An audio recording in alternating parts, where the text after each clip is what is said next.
Welcome to the Triskele podcast. We are three druids gathered in a virtual grove to share our thoughts and our path with you.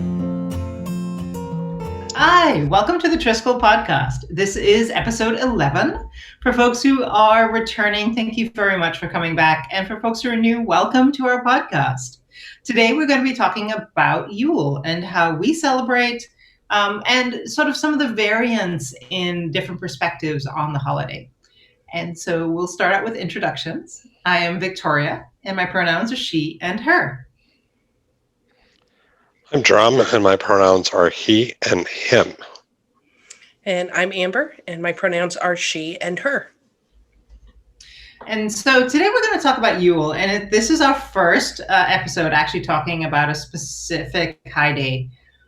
In Andrea Kvein, ADF, we refer to the 8 days of the wheel that you will often hear referred to as Sabbats. We refer to them as high days. So these are the days that we celebrate the turning of the wheel. And before we dig into the specific high day of Yule, I want to talk a little bit about how ADF sort of approaches high days in general. The way we look at it is that we understand that the eightfold, the 8 holiday, Wheel of the Year is a modern invention, but it does work for a lot of people and it works across the globe. It does need to be adapted for certain locations. For instance, this is the first Yule that I will ever experience with snow. I've never experienced a Yule with snow before. That has never happened to me, and I'm quite looking forward to it. And as you go through different areas and different locations, you really do need to look around and see what the world is doing around you in these specific locations. What does it look like when spring hits? What does it look like when summer hits? The equinoxes and the solstices are very obvious. There are times where the sun is doing specific things in the sky. But other than that, the seasons are spaces for us to really relate to the world around us and see what's going on. And I do want to point out that that doesn't necessarily mean just looking at what the folks on the farms are doing. For people in urban areas, I know that for myself, when I was in more southerly climates, the way that I marked the seasons was by what was going on in the city around me, what was available in the farmers markets, what activities were going on. Was I seeing signs for the soccer leagues and the summer picnics, or was it time for, here's our sort of winter gatherings and winter get-togethers? And so really, we encourage you to take some time and look at the world around you and see how it affects you. This particular year, all three of us are in relatively northern climates where we will see snow for Yule, or could see snow for Yule. I guess it's up to the climate, whether we will or not. But that doesn't mean that's the only way to look at Yule. So let's get started and talk about what does this high day mean to you? So what does Yule mean to you? Like how do you celebrate? What are the things you look for? I guess for myself, Yule really represents the shortest day of the year, and for me that's significant because I'm a light person and I really like the light. So in my mind, this is the time where the light begins to increase. For me, the times between Samhain and Imbolc are most challenging just because of the absence of light. And so for me, this is really kind of the movement into the light, the lengthening days. For me, the way I look at high days, to go back to your original discussion, is since I get up fairly early and I stay up fairly late, the sunrise is significant for me, and the sunset is also significant for me. So when I think about the high days, regardless if I'm in an urban or rural environment, I look to the skies. And that's how I really delineate those times or notice them most of all. So for me, Yule is, or winter solstice is about the soon-to-be lengthening days. I think they start lengthening about the 24th of December in the Northern Hemisphere, but it's movement in the right direction. I should also point out you don't sleep, really. I don't sleep that much. No, that's true. Amber, what about you? For me, Yule is, I wouldn't go so far as saying that I am a light person. I thrive at night, and those are things that make me happy. But it is the time of year where it's cold, and I am not a cold person. Unfortunately, it's the first of winter. So for me, it's essentially the opposite. It's kind of the start of that, okay, it's going to get really cold now. I need to prepare and embrace that darkness and be okay in this moment, because it's just the start of, at least where I'm at here, I live in Nebraska. It gets really cold and it stays really cold a lot of time from December through April. And so this is sort of the entrance into that. So Yule for me is that last glimpse of like, okay, let's light candles, let's bring our own light into this space and remember that it does get warm again. The sun does come back. We're gonna be okay. And that's kind of what I try to focus on through that whole season. Well, I'm up in eastern Canada, and so we're already cold, and there's snow on the ground, and it's stuck, and we'll have more snow. I know there's been snow in some of your areas as well. For me, I love winter. Winter is this space where I can see the sun rise and I can see the sunset. Where my desk is set up. So this is the desk that I sit at for work. And right over there is a big window. And I can actually see the sunset out of that window. And that is one amazing thing that I can see during winter. I can't see it in the summer because it's too late in the day. But being able to see the sunrise and being able to see the sunset and being able to be at those liminal spaces and those liminal times during the day and actually being able to engage with them, because I need my 8 hours of sleep. So I am not staying up super late and I'm not waking up super early. But this is the time that I actually get to engage with those spaces. And admittedly, this is my first actual winter living in the cold, but I have visited this city fairly frequently before during winter. So I know what it's like, admittedly, only for about a week at a time. But I love it. I got so excited with our first snowfall a few weeks ago, and the snow that fell yesterday. You can still see it today. We got to walk outside today and see the snow on the ground still. And all of that is so...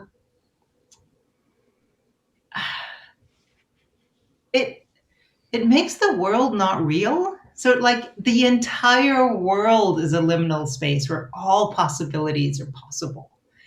And I just find that really exciting. But Yeah. And I can see where essentially our backgrounds and how varied they are can play a big role in that. You know, you didn't grow up with the snow. You didn't grow up where it was cold. So this is a new and exciting thing for you.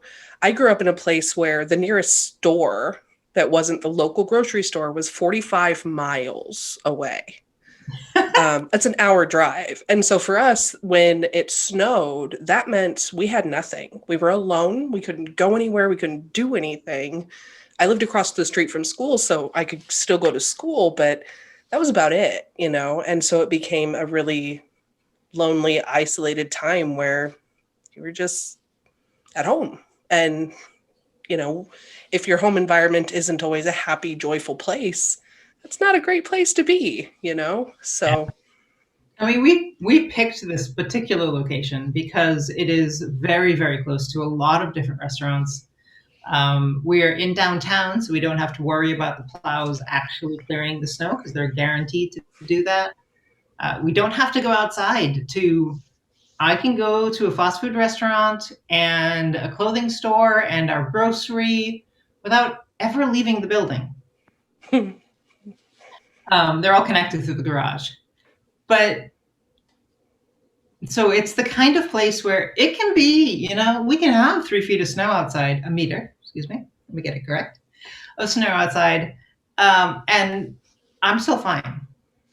I'm still not worried. And I think one of the advantages of moving to the northern climates at this point in my life is that I know that these things are important. And so I'm still able to make sure I'm able to pick a place where that becomes a non-issue, right? Like I can still get food. That's not a problem. I can go and I can get coats, and we need new cushions for our couch and, whatever. I can go and get that little stuff. I can get at least stuff for us to keep going. And there's a coffee shop, I don't know, a block. It's really short blocks around here. A block away, nothing like a New York block at all. Not even anything like a San Francisco block. And it's super easy for us to do. But I chose this location because of that, because knowing I've been here when it's minus 20 degrees. I don't want to be out in that very long. For all I knit, and I can make really warm clothing, there's still a limit. I think the thing that is always, in thinking about what Amber said about growing up, I mean, I did grow up in near the Chicago area, and we did have a lot of snow in those days. And the thing that struck me was that I really liked holiday lights that I would see, because for me, that flash of color was really pretty exciting. And my birthday is the day after, a few days after Yule. And so I would see all these great lights, and it'd be all this excitement. And then this day would come, and then all of a sudden people throw their trees out, turn their lights off, and we were in this like gray period for a series of months. So I always thought that it would be a great idea that if I had holiday lights, I'd leave them up until like the spring, until spring hit, just so I could see those lights, because I really like that, the idea of the brightness and the festiveness. Because the gray, I don't mind. I don't mind wintertime or cold. I do like to see the sun as opposed to clouds. And living in this area and living in the Chicago area, there were a lot of clouds in the January, February timeframe. When I lived in Alberta, there was a lot of sunshine. And so no matter if it was cold, there was sun, and that was actually pretty cool. But I like the idea of the lights, and that was my kind of growing up. Cool. So let's kind of loop back a little bit to the winter solstice itself. We've all talked about winter, sort of more in general. Some of us talked about the solstice. What does the solstice itself mean to you? For me, when I was, my mentor used to call Yule the day without a year, because for them, they felt that this was like this stopping point. When you think about a winter solstice, the sun is stopping at that point. And so it's just kind of like this pause before you leap into the new year. And, while they measured the new year from the solstice as opposed to the civil new year, I like that idea of this kind of liminal point between the years, where you're kind of standing at this point, the sun has stopped, and it's kind of a time to recollect, and to kind of collect yourself and get ready for the next part of the journey. So I like the idea of a pause and then forward movement after that. And that's exactly what it is. The sun stops, days lengthen, pause, movement. So that's really interesting about the pause. For me, it's kind of like this space between Yule and Imbolc I don't know, it's this transition into the new year. Like, so you go from Yule to the secular new year and into Imbolc, and that space just sort of stretches out into okay, let's prepare for the new year. Now we're into the secular new year, and now let's kind of like, all right, we're here. What do we do? All right, let's gather all the forces. Let's make sure we've got everything lined up. Let's make sure we've got all good. All right, now we're good to go.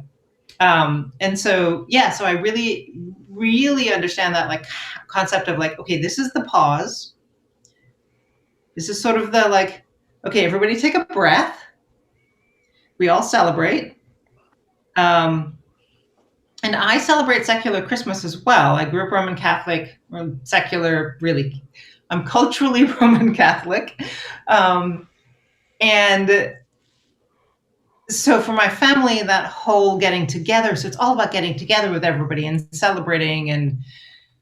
But it really is more of this sort of liminal space of this time between the years where we have a moment to put aside all of the other cares, to really get together, to see each other, to get together with friends and connect and kind of have this like, all right, like we have this big connection and reset all of those connections. And then now we move into the next year. And what about you, Amber? For me, really, Yule is about family. It's about spending time with people you love, whether that's your chosen family or your blood family or whatever. But it's being with people that you want to spend time with and celebrating that.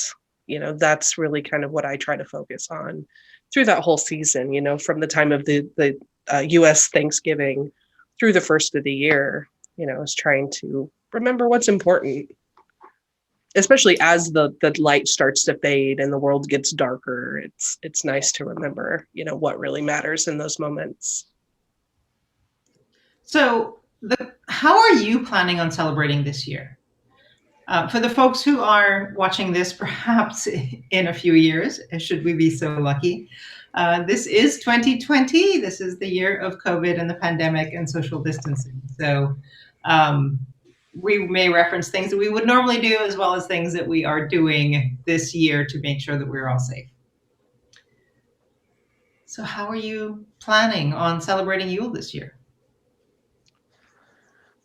I think that what we're going to do is probably an extension of what we're doing for the U.S. Thanksgiving, which is going to be a much more localized or much more small gathering of family or chosen family, blood family, as Amber said. One of the things that we're doing, at least for Thanksgiving, since this is recorded right before Thanksgiving, is we are Zooming with other members of the family that would typically be together.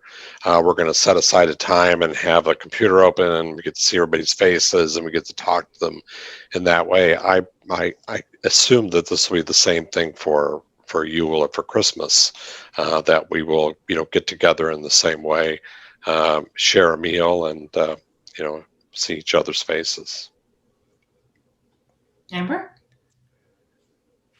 I mean, you talk like I've planned that far ahead. Realistically, I mean, usually we spend Thanksgiving with my partner's family, and then we spend the Christmas season with my family.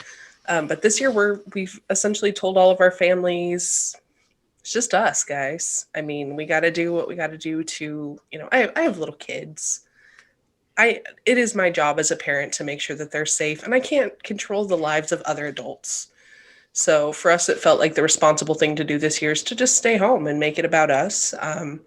And so part of that means, making sure we've got presents for those people who I buy presents for and shipping them instead of delivering them by hand. And, there will probably be more Zoom or FaceTime or stuff interaction than we would normally have. But for us, Yule usually starts right after Thanksgiving. So if you're not from the US, Black Friday is a thing that a lot of people do on the day after Thanksgiving. I am not one of those humans. I do not like the crowds. I do not like shopping. Thanks, but no thanks. So I take that day to set up holiday decorations, and we put up our tree, and we start that, making the space feel like the holidays are coming. And it kind of goes from there. You slowly move presents to be put out under the tree, and you start thinking about what foods you want to cook for the holidays. And it becomes essentially a month of preparation for one big celebration. Yeah, normally I would fly to my family for either Thanksgiving, US Thanksgiving, or Christmas, and to my partner's family for the opposite one. This year, of course, we are doing neither because there's a border in the way that is preventing us because it's closed. So we're setting up Zoom calls with everybody so that we can at least get some concept of visiting the family. My my uncle actually just wrote a children's book that my mom sent me, and so we may do some readings of that, which just because it's fun, because the story he wrote is sort of an evolution of the stories he told us when we were kids in story time when he was trying to put us to sleep. He just ended up exciting us more, and it never actually put us to sleep. But so there's that. There's all those layers of connecting with family, connecting with friends, and doing what we can to sort of reinforce those connections. Right? I can't go see people right now. I would love to fly down. I mean, normally at the beginning of December, there's an event where Amber and Drum and I would all see each other in person, and that's not going to happen this year because we're all playing it safe. So, as much as we can, right? Like you Zoom, you FaceTime, you do what you can to sort of reinforce those connections. For me, this time of year is really all about those connections and renewing them and reviving them. And so doing everything I can to do that. On a more spiritual side, I'm also intending this year to sort of follow the 12 days of Yule. Oh, that's why I said, I know I said 21 days, because I have an advent calendar out there of matcha teas, which is making me very excited. I'm a tea fan. It's a thing. So, but doing something with 12 days of Yule to sort of do, and I don't know how much I'm going to do every day because everything seems to take a little bit more energy than it would normally these days. But at least light a candle, at least say a prayer, do something a little bit more than I would normally do, since I do have a daily practice. But to dedicate each day to the different, like I'll pick a different aspect of each day, and it may be the kindreds and the different deities and the whatever. I'm just going to go through that space. And I know that in the latest Oak Leaves, Reverend Ian Corrigan recently wrote an article about this concept of a 9 days of devotion. And he actually has it on his blog, and we'll share the link in the notes for the podcast. And he talks about this approach that's sort of based on other different religions that have a similar concept. And I really, really like that idea of spending multiple days of paying attention to a specific thing. And I think that a liminal time such as Yule is a very good thing to pay attention to. I don't know if either of you have, other than attending the one benefit of our current situation is I get to attend all these rituals that I wouldn't otherwise normally get to go to, which is kind of cool. So other than attending lots and lots of rituals, I don't know if either of you have any other spiritually oriented plans for this holiday. I mean, my plans are, to attend rituals and continue to do my work. One of the things I started doing this year was I started running again. Part of it was just kind of stress release from work. Part of it was a comment that Amber had made about her family running. And I thought, wow, I could do that. And so what I've noticed, because I have to, with the family that I have that I cannot see, that I speak to on a parameterized basis, like my mother on Fridays, those are the relationships are established and maintained. But in a very different way, I have been running every day. And so I go out to the forest, I run on the trails. And so I'm kind of building my relationship with the spirits of nature around me. And I do my devotional work as I'm running. And the first part of doing the devotional work is I look up at the sky to kind of give myself a grounding or to anchor myself in the moment. And so I look at the sky, and I look at the sky in the same place, and I see the changes in the world around me. And so I'm building a relationship really with kind of a different family, kind of the nature spirit family. And I find it really kind of I find it very fulfilling and very spiritual in a way. It's me and the trees and the earth and the sky. It's I'm blessed that I'm able to do that. So that's part of the work, the relationships I'm building this Yule and beyond, hopefully. This year, I don't really have big plans. 2020 has definitely taken its toll on things like motivation and, you know, through the year, I think when quarantine started, I think pretty much everybody had big plans of like all the amazing things they were going to be able to accomplish while this, they had all this free time at home. And as the years worn on, suddenly the desire to plan anything ahead of like next week is, at least for me, gotten a lot harder. I'm hoping to be able to reset that at some point because I don't like feeling unmotivated. The one thing that I am kind of looking forward to, so there's an organization that I can't remember the name of right now. I think it's Bibliotheca Alexandria, maybe is the name. Is that right, Drum? I think so. They put out devotional books for different deities in either Egyptian or Greek pantheons. And there's supposed to be a new one coming out before the end of the year that is devoted to Hades and his retinue, all the beings that are surrounding Hades.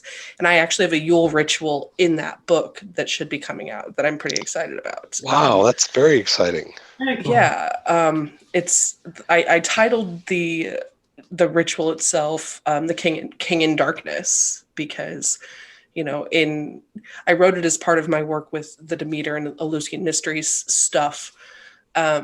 And in that story, depending on which telling you look at, he ends up being the bad guy. And I wanted to write a ritual that kind of celebrated him as that king, as that the person who is strong in that darkness. And so that's what I try to base a lot of my ritual work on throughout the month of December in general, is that idea of the dark can be scary, the dark can be lonely. Doesn't mean you have to be weak. It doesn't have to be sad or lonely or, those things. You can still be strong in those moments. And so I tend to fall back on those rituals that I've written in the past when I felt like I had a brain and try to, re-implement those and kind of use them as guides for myself on, hey, look, past Amber knew a thing. Maybe you should relearn the thing that you knew once. This has definitely been a challenging year when it comes to motivation. For sure. Yeah, the one thing that I always remind myself about Yule or just the solstice is that for me at Imbolc, things, life starts to regenerate. It's kind of the quickening of the year. And so this really is kind of the darkest time in the Northern Hemisphere for me. But I always remind myself, no matter how much I dread that time, it's 6 weeks. It's only 6 weeks. It's not really that long. It's not the end of the world. It's just, the end of the cycle. So I can survive 6 weeks. To quote a popular movie, it's only mostly dead.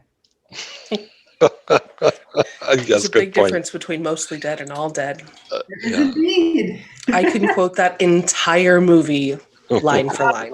You and I should get into a quoting challenge. I think I can quote most of it. The whole movie's playing in my head now. It's a problem. I'm sorry. It's the wonderful problem. Princess Bride fangirl all the way. Yes, for those who don't know, we were quoting The Princess Bride. And it is, if you haven't seen it, highly recommend. It's a hilarious movie. Please remember what year it was made in and add the appropriate levels of context. But it's still a lot of fun. It is held up surprisingly well. One of the things that we did as a family for this time of year or Yule time is my mother would always make this cake that was called a bûche de Noël. And a bûche de Noël it's a Yule log. And so it's like it's a cake that gets rolled up and it's got some product in the middle of it, and then it's frosted in such a way that it looks like a log. And it's something we've had every year. I'm not a baker, and my mother isn't able to make cakes any longer, and I know my sister does. But I'm not going to be able to get together with her. I mean, I could see a picture of a cake, but that's not quite the same thing. So I'm hoping at some point to learn how to do this, which is going to be kind of a stretch for me. But it's just one of those really nice kind of cultural things that we've carried along as a family that my parents brought from the continent, and it's a really nice thing because it really is fairly non-denominational, and it's kind of yummy. So. Bûche de Noël. That would be kind of cool. We make something I'm probably not going to make this year. A Trinidadian rum cake. The fruit has to soak in rum for many, many years. Before we moved, so last Yule, we had to use up, we knew we were going to move, and so we had to use up all of this soaked fruit that we had, and we made a half cup of rum cake. The fruit had been soaking for quite some time. It was really, really good. We didn't put any fruit up this year because, well, chaos. And so I don't know if we'll be able to make it this year, but I'm going to try to make mince pies because that is a tradition in our family. Also, there is a Great British Bake Off episode that they make a bûche de Noël. You should find that episode and see how to make it. I will do so. Thank you. Thanks for the recommendation. So on that high and geeky note, I think it is time for us to pull a divination for the next few weeks. I believe it is my turn. And since Yule is actually a Norse word, or at least it originates from a Norse word, it makes sense for us to do a rune reading. One day I'll do something not a rune reading, but that's not going to be today.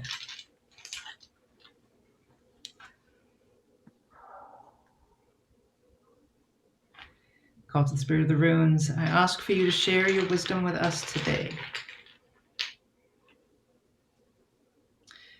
We start with Laguz. Depends on how we interpret that. Let's see what the other ones say.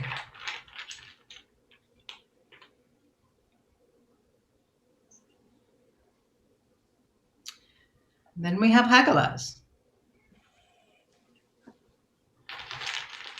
Now I'm curious.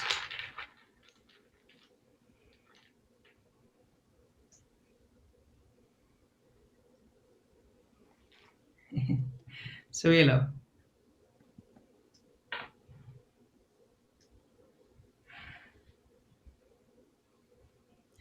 Laguz is about emotion, connection. It is the connection to the sea, the connection to our emotions, the connection to our ancestors, that ancestral well that exists beneath our feet. Hagalaz is the hailstorm. The pain that comes from the hail, but the reminder that hail turns into water, and water is life. Sowilo is the sun, the creation and the destruction.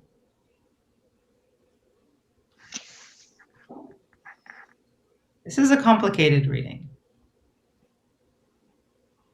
There is pain, there is transformation. There's a reminder to check in with our ancestors, to check in with that which flows between us, that which connects us all.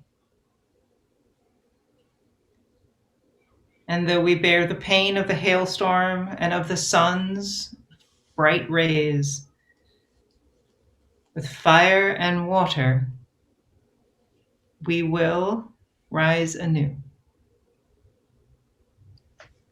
Hear, hear.